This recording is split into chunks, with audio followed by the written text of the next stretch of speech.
Hello everyone, I'm Marcos Maceo, the founder and CEO of TokenFleet.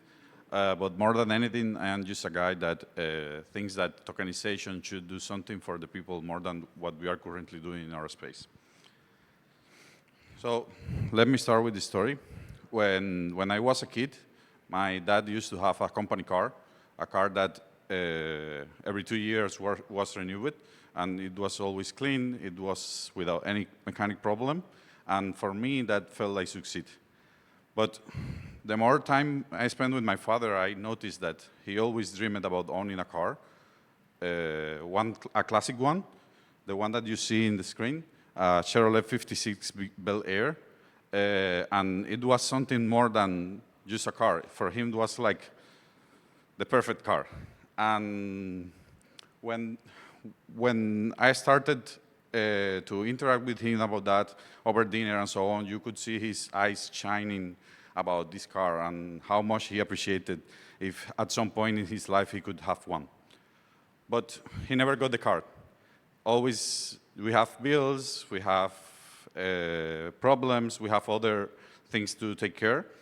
And at some point, he just couldn't. So when I started working on the blockchain space and looking around, everyone was talking about flipping NFTs. Everyone was talking about the next token. And that triggering me. This is not where I joined at blockchain. I started doing this because I thought that blockchain could help to give ownership to the people. People like my dad could have a shot to own something actually real. So, well, I then noticed that the current tokenization models that are in the space don't give anything of that. They don't give actual ownership to the people, and most of them are just a token. So there is a hype in the space about tokenize everything, but is that actually true? You see real estate, you see cars, you see wine, you see art, you see all of that. The VCs have a lot of decks. There is $1 trillion of projections. We see that the consultants' report are flooded with a lot of projects that are going to change how the work is done and everything of that. But where are the users? Those users are definitely not there. And if this is the future, why haven't we used it in our day-to-day life? Why when you talk to someone about tokenization, they are super happy about what we can bring on, but they don't mention any project that they are currently using or so. Well, maybe they have a token, maybe they have something, but they don't feel like they have actual ownership of the assets that they are supposed to be tokenizing. So we have two streams on the coin. One of them is the on-chain space that is amazing from the perspective of the developer. We as developers think that, okay, let's write amazing code that is going to work perfectly, that is not going to have flawless. Okay, that's great. I love to write Solidity code that does what I want to do. But the problem is that when we try to face reality with those smart contracts, we face the real problems. We see that a smart contract can't own a car, they can evict a tenant, they can solve actually a dispute, a legal dispute in a jury. So it's not perfect. It may work in some situations, but it's not perfect. So in the other side of the coin, we have the off-chain space that are basically all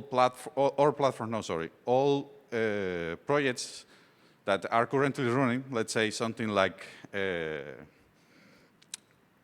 for example, something like let's tokenize bonds or something like that. And then you just put a token on top of whatever you are doing, but that's not actually tokenizing, because then you are trusting that the centralized part of that is controlling the assets that you are purchasing, then it's not going to break the things down and you are not going to lose all your assets.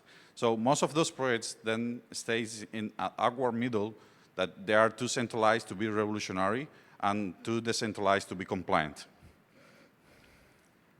So let's step back a little bit and see what people really want. Actually, people don't want tokens.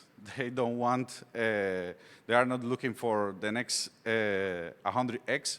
I'm not talking about probably traders. I'm talking about people that are actually looking at the current landscape and seeing, okay, what I actually want. I want to, when I buy something, I am expecting that to give me some income, to feel that I am actually owning something, to feel that this actually represents something for me. So it's definitely not speculation and not the complexity that most of the models in the space have. So, well, for example, I have there that when we are trying to interact with some applications that we have built and so on, we should build applications that feel like Uber, that anyone, anywhere can understand what they're actually doing in the application, and it's not so complex that you have to do 100 steps just to get what you are expecting to have.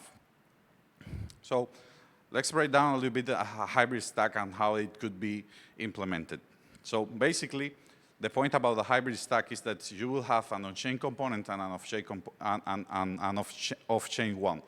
One that handles all of the good points that have the on-chain part, that's automation, governance, the payouts to the users, and the off-chain components that handles all of the contracts, that handles all the UX, that handles the compliance that a lot of projects out there are building for the hype, are building for the getting a quick profit, but in the reality, the real world assets are not quick profit. It's more like something that it goes steady on the future, and then you are generating income about that.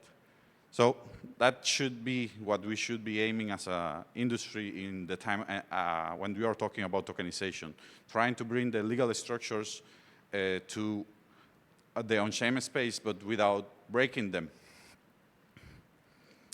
So an example is what we are doing at TokenFleet.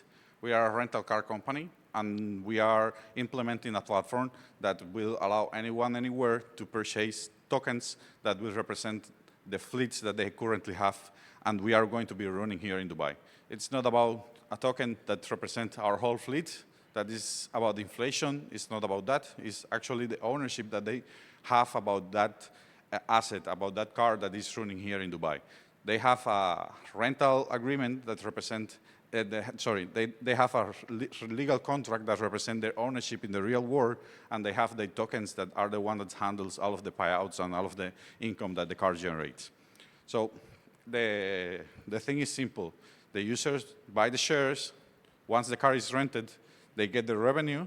The smart contracts trigger off the actions, and at the end of the day, the users get the income of that real assets, and they actually are holding in the real world something that says, I own this, I am entitled about this asset, and I think that that's probably one of the coolest things that anyone could have when they talk about tokenization itself.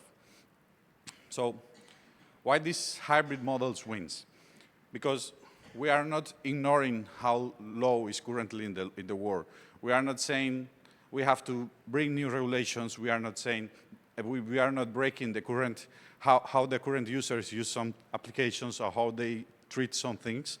We are trying to do something practical and scalable, and basically trying to improve the current systems in the way that are done, more than just trying to do something completely different and try to break things up. That at the end of the day end up being something that is not compliant or is not actually decentralized for the people to use. So I see hybrid tokenization as the real bridge between both spaces, the one that is the beautiful on-chain and smart contract space that brings all of that security, and the real world that is the one that actually help us to connect with so many other peoples that are actually trying to have something more than what they have in their current life. So what could be the tokenization playbook?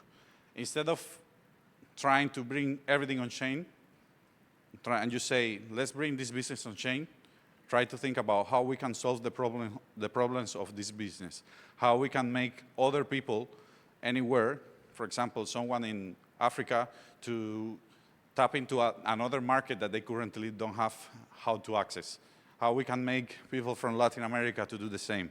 So that should be the way that we do that. But in order to make that those people get on board, is like helping with the UX that we are giving and making something that they can actually understand, that it goes beyond just installment max or something, because that may be a barrier that we can maybe never jump on. So we need to try to build that in a way that people are actually using something seamless and it's easy for them to understand. When you try to explain to a friend what DeFi is, it may be a little bit tricky. But if you explain to someone a regular day-to-day business that is just that now they can own something, if you know how, for example, a shop works, and you know that there is a business that is tokenizing shops, you already know more or less how much you are going to get from that. And if you own a percentage of that, then you know that you may be getting something that it's maybe not the next 100x, but at least it's something that you understand and you can actually invest on. And you can talk to 100 people that work on shops, and you can onboard them. And that may be the first step of many, but basically that. And also something important that a lot of projects forgot is about the legal part. And if we really want to connect with the real world, we need to embrace that legality, and we need to build for that. So, and well, reward real users, because a bot is not going to make, increasing your metrics because you have $100 is questionable, but actually building something for the real user, for the real people that are out there, it should be the goal for us. So what I think that we should do is build for the people more than for the blockchain's sake. And with the hybrid models, we could do something like this and give the ownership to the people for the first time in history. I think that with tokenization, we can do something like that. So that's all. And if you want to connect with me, you can reach me out, and I will be around in the conference, and I would love to answer any question. Thank you.